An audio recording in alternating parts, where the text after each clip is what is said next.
Всем здорово. Так, снимала как-то видео давненько уже там про замену втулок педали сцепления, про скрип педали сцепления и прочего. Ну вот решил тут снять, заказал. Вот.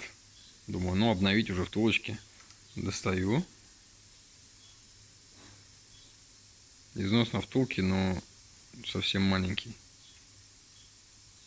То есть, в принципе, блядь, уже сколько проехал. Все хорошо. Ну, выработка есть только на левой. Чуть-чуть. Ну, сейчас смазки набью. Новые поставлю.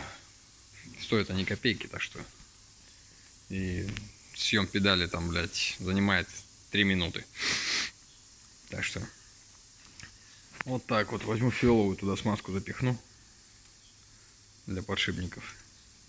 Ай, будет красиво, да? Вот так вот. Так что у кого скрип, меняйте втулки, блядь, разбирайте, смотрите. Вполне возможно, что это оно.